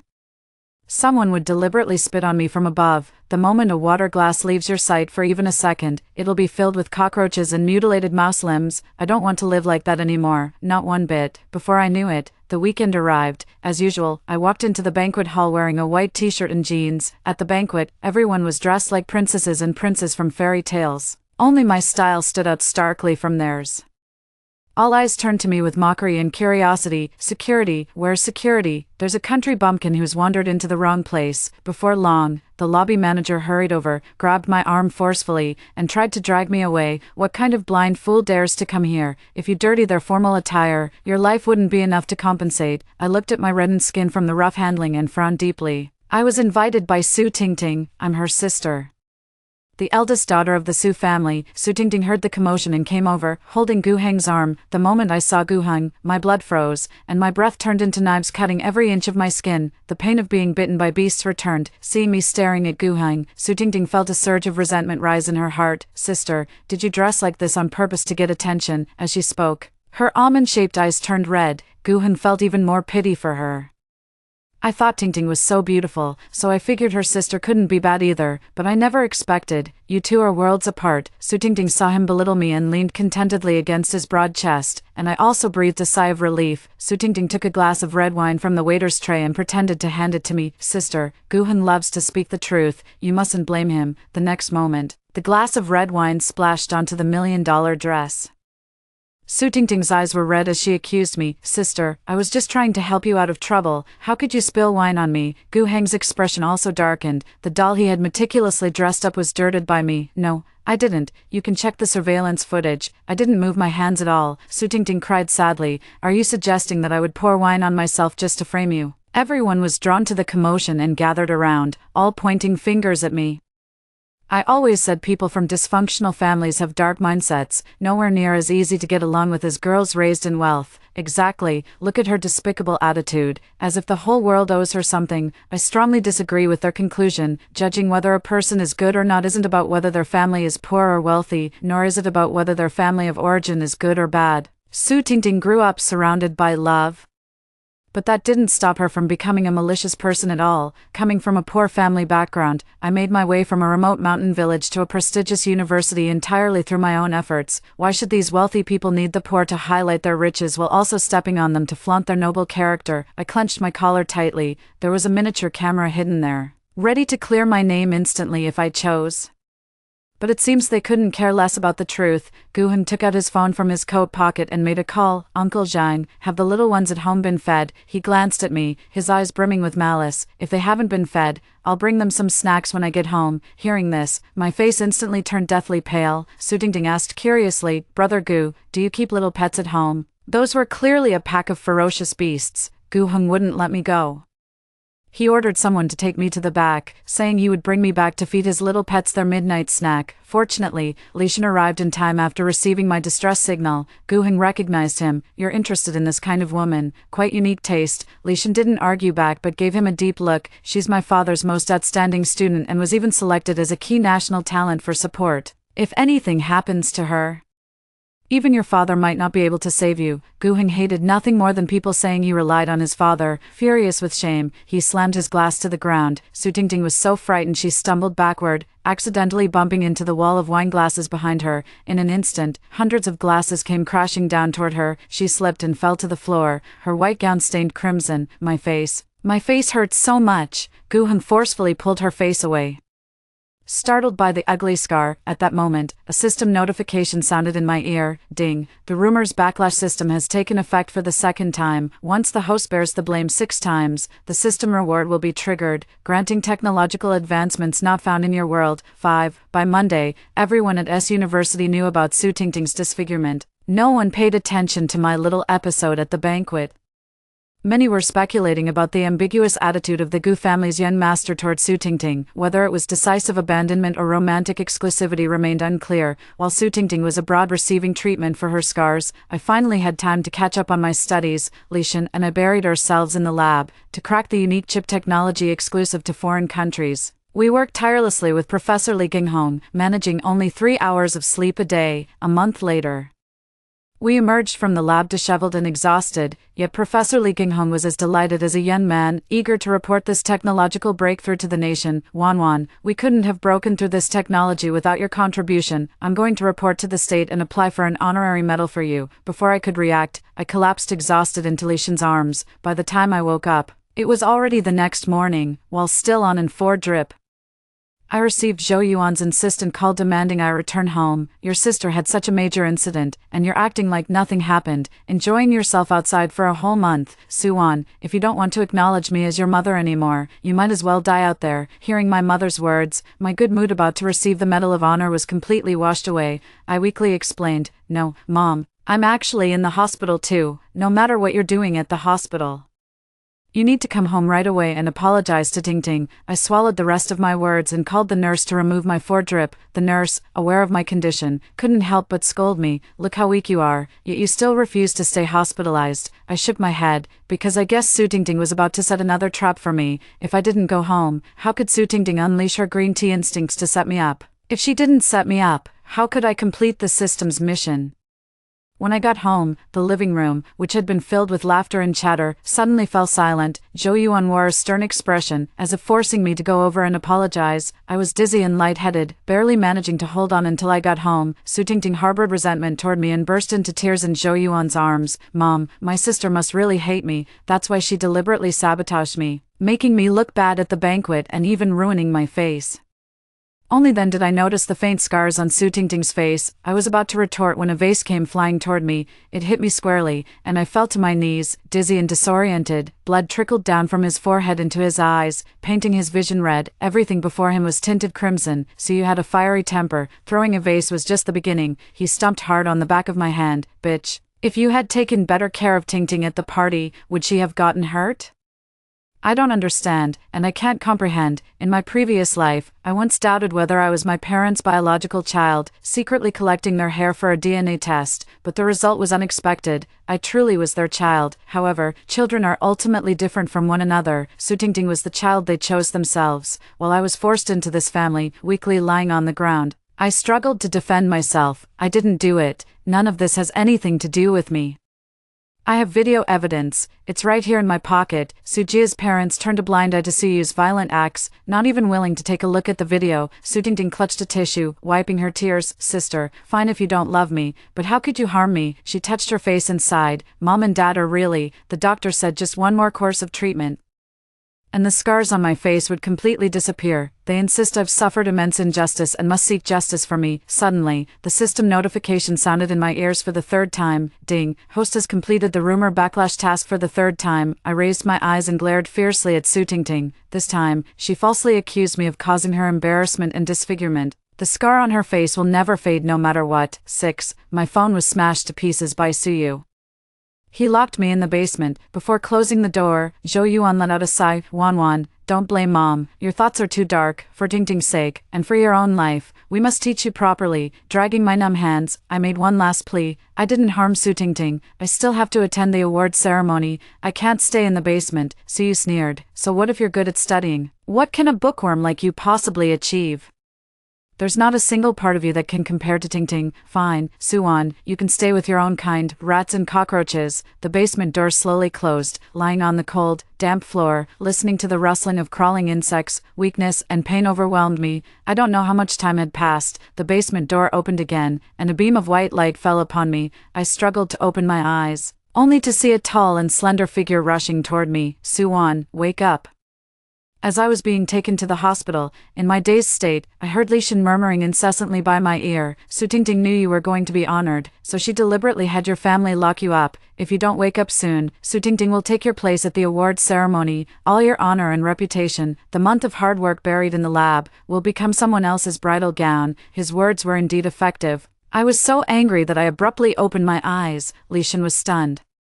He laughed through tears. Fool, indeed hatred is stronger than love. Half an hour later, we arrived at the hospital first, have the nurse administer 4 fluids for me, then take a taxi to school. In the auditorium, all the teachers and students watch Su Tingting, dressed beautifully, standing on the podium. As long as Su Tingting accepts the commendation, no matter how much I stir up the proxy acceptance incident afterward, the leadership will suppress it to save face. Lee Ging-hong anxiously looked toward the auditorium door. He had originally disagreed with Su Tingting accepting the award on his behalf. However, the Gu family had exerted considerable pressure on him. Gu-heng mocked him. He said as long as I could stand inside the auditorium, Su Tingting wouldn't need to come forward to receive it. Gu-heng sat with a group of leaders, his gaze toward Su Tingting filled with unconcealed admiration. This was his most perfect masterpiece. It's just a pity that the masterpiece had a slight flaw. Su Tingting felt Gu Heng's gaze and uncomfortably touched her cheek. For some reason, the scar that was supposed to heal well just wouldn't fade. The doctor even said there was a risk of it becoming hypertrophic. As time ticked by moment after moment, the auditorium doors remained still. The leader urged Lee Ging-hong to present the honorary medal. Lee Ging-hong took one last glance at the door and sighed helplessly. Perhaps this is fate. 7. Wait. At that moment, Lishan and I appeared in the auditorium. Everyone turned to look at us in unison. On the podium, Su Tingting's face turned deathly pale. I raised my chin toward her. What isn't yours, you can't take away. Lishan held the bottle of medicine in one hand and supported me with the other as I stepped onto the platform. Su Jinghai abruptly stood up. Suwon, it's one thing that you've always bullied your sister, but why do you have to cause trouble at such an important moment? Zhou Yuan kindly advised me, Wan, it's all my fault for being absent from your upbringing, which has made you so unruly. Be good and don't disturb your sister while she's being honored. So you even threatened me. I never thought even the basement couldn't hold you. Suwon, you're really something. Where should I hide you next time? For a moment, the audience was buzzing with various opinions. Someone said, Suwon seems like that vicious supporting female character, always bullying our beautiful and kind Tingting. With that said, President Gu is just like a novel's male lead. He will definitely protect our dear Tingting. Others commented, isn't that Lishan? The principal's son has also been involved in this project all along. I remember Su Tingting wasn't at school last month because of the injury on her face. She was abroad, right? Could it be that Su Tingting took credit for Suwon's work? What kind of female lead is that? It's just disgusting. Su Tingting had never faced such harsh criticism before and looked helplessly at Gu Heng. Gu Heng was also a bit annoyed. I never expected that I would ruin his plans again and again. I picked up the microphone and challenged Su Tingting. Little sister, you said you also participated in this technology. Can you provide your lab attendance record from last month? Su Tingting's eyes reddened. Sister, you clearly know that the lab registration form was destroyed. Do you really have to push things this far? Lishan and Lee Ging-hong nodded at me. I frowned tightly, never expecting Gu Heng to do this for Su Tingting. He actually destroyed the personnel access registration form of the laboratory. Not only that, Gu Heng also destroyed the surveillance footage. Su Tingting mouthed a word to me with her back to the audience. Sister, what can you do? You can't prove that you are the developer of this technology, can you? I gritted my teeth hard. No. I can prove that I developed it. Some people are already getting impatient, urging me to quickly present the evidence. Can you stop with the empty talk? There are so many important people sitting here, not to listen to your nonsense. Exactly. Do you think this is some kind of game? Can you provide any substantial evidence? I gripped the microphone tightly amid the crowd's mockery and insults. Then, I spoke a piece of professional terminology about this technology.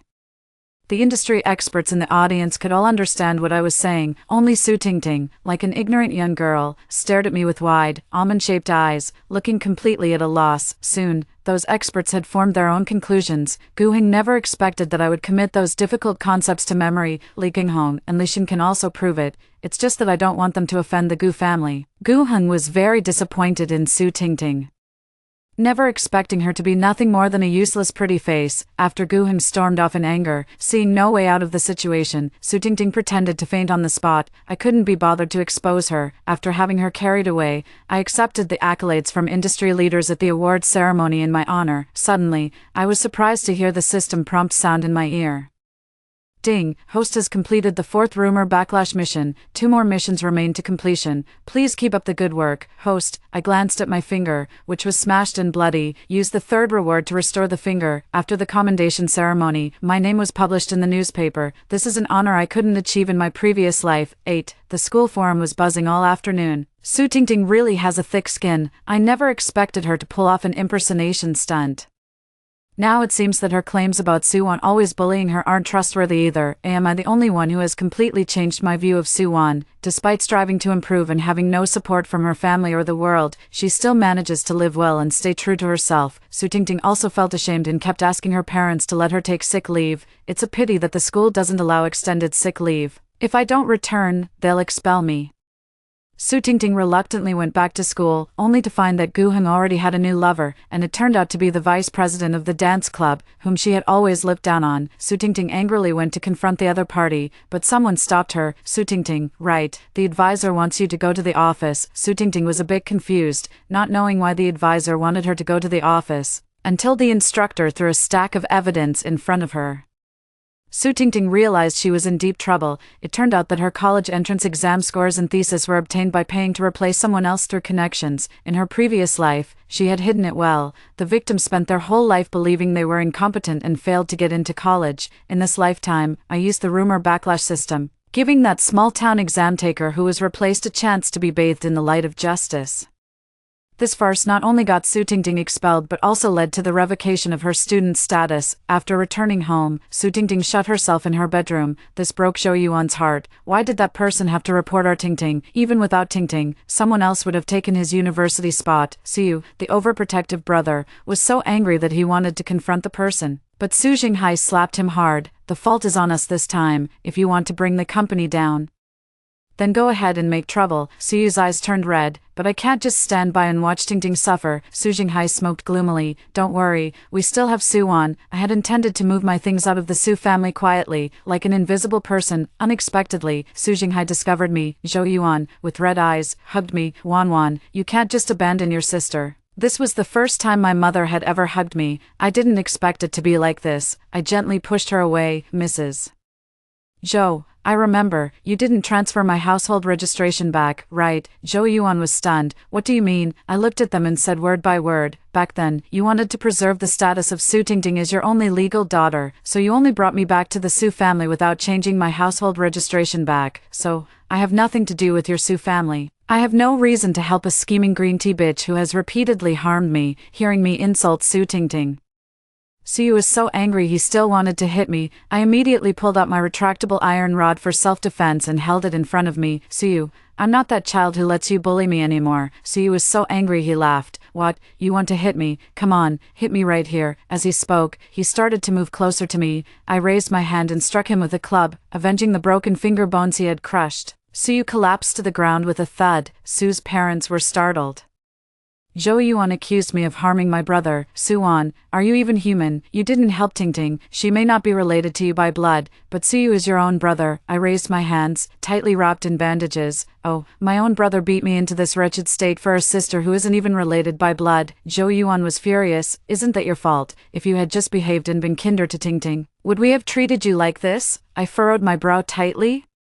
Are you incapable of understanding human speech? Zhou Yuan was stunned. She never expected that I would scold her. I sighed. No wonder, considering you abandoned your own daughter and went to adopt another child to spoil like a treasure. Your brain is cheaper than a pig's. At that time, you said Su Tingting was the child you chose, and I was the child you were forced to bear. No, I'm giving it all back to you, exactly as it is. You, Zhou Yuan and Su Jinghai, are not the parents I chose.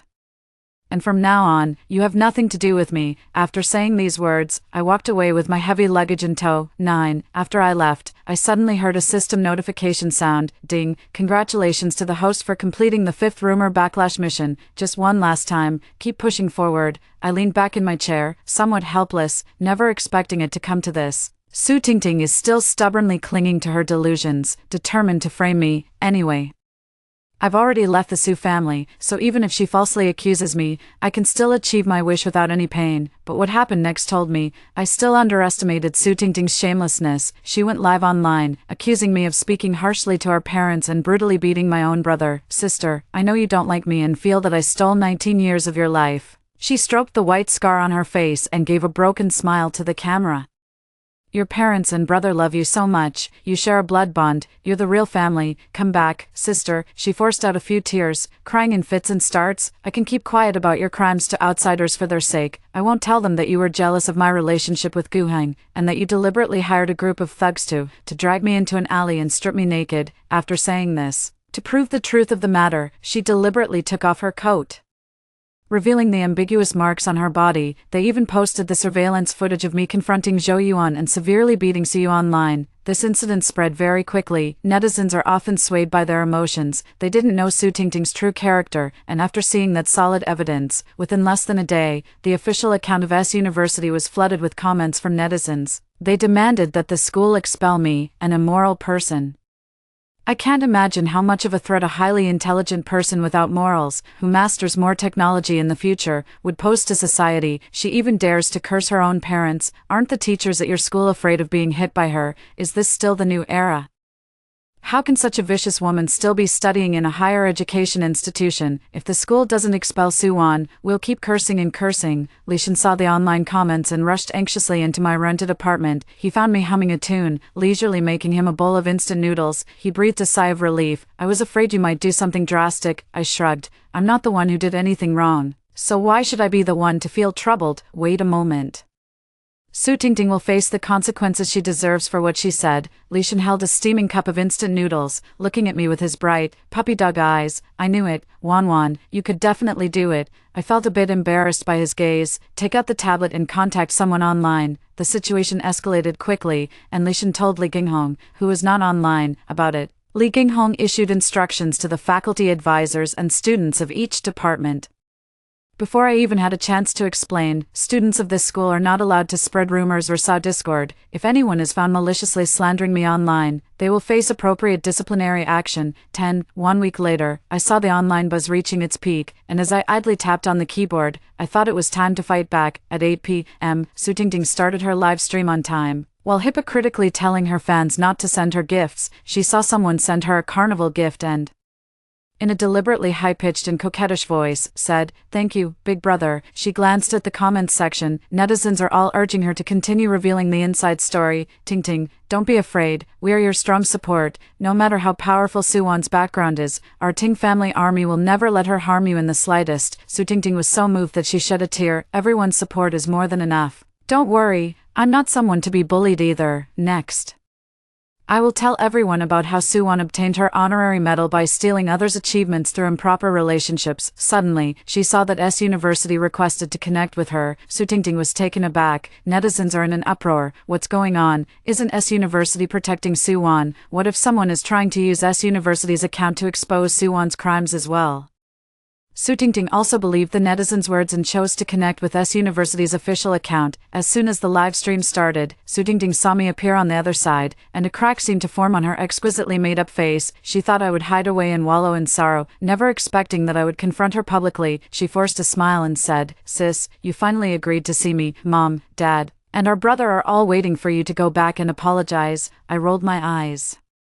Apologize? It's not impossible. As long as you let me crush Siyu's finger bones, then I might consider going back to take a look at them. Netizens were infuriated by my arrogant attitude. I've never seen anyone more shameless than me, Su Tingting cried, her tears falling like pear blossoms in the rain. Sister, you've done so many wrong things. Aren't you afraid when you sleep at night? I propped my chin and raised an eyebrow. Afraid of what? But the one who should be afraid is you, Su Tingting.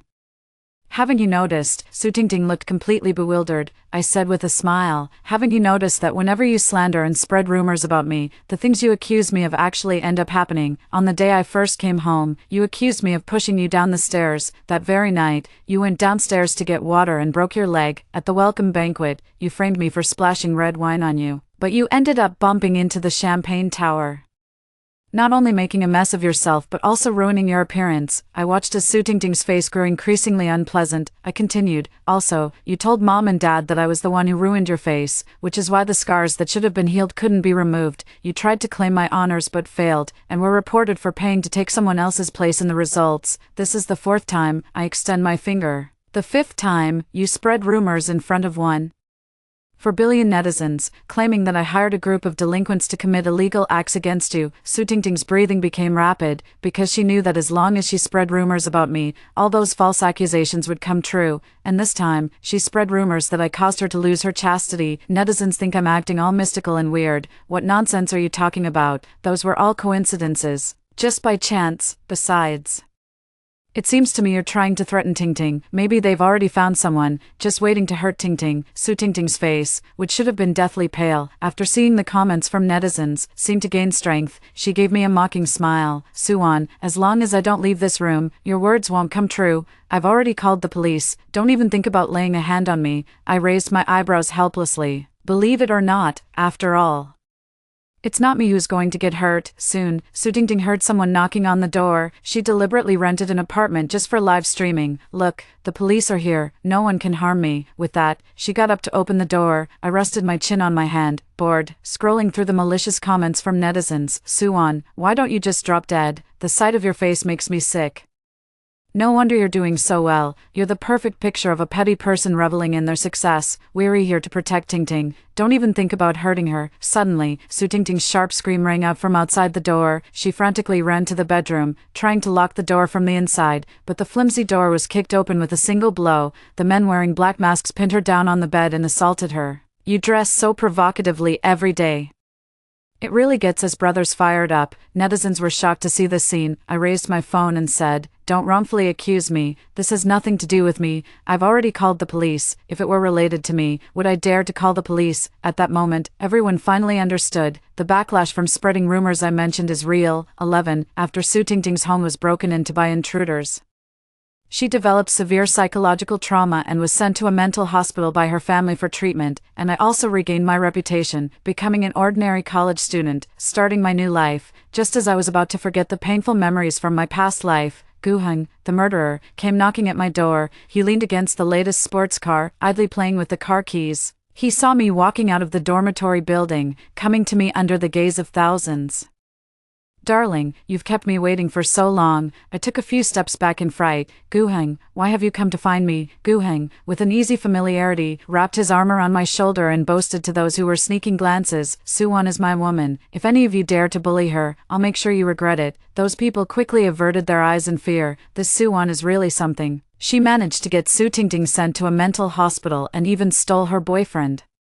But can we really blame Suwon entirely? Isn't Su Tingting herself more to blame? I held back my nausea and removed his hand from my shoulder. Gu-hung, I have no connection with you whatsoever, and there will be no contact in the future. Please don't disturb my life. Gu-hung narrowed his eyes slightly, looked at my face, and sneered. Pfft, you've been played by me to the point of ruin, and you're still pretending to be an innocent college girl. Suwon, you're so reserved. Do they know how wild you really are deep down? Last night in my bed, you kept calling me daddy and insisted on having me 7 times. Now that you're off the bed, you're pretending not to know me. I was so shocked by Gu-hang's shamelessness that my scalp tingled. Suddenly, I heard the system notification sound. Congratulations, host, on completing the 6th rumor backlash mission. You will receive a scientific research technology that is unattainable in this world. The system voice faded. My mind is flooded with knowledge I have never encountered before. Currently, there is no wheat in the country that is completely resistant to lodging. Many farmers, just before the harvest, experience a storm that ruins half a year of hard work. I want to develop wheat with high yields that can withstand hurricanes of level 8 or above, to benefit more ordinary people. I didn't have time to greet Gu-hung, so I ran into the lab with my notebook. Half a year later, Lishan's research team and I successfully developed a super wind-resistant wheat. That day, all entertainment online was suspended, and the media and television were filled with interviews of me, so no one noticed. A mysterious short video about the heir of the Gu group has surfaced online. In the video, the heir of the Gu group is being pinned down by 7 musketeers.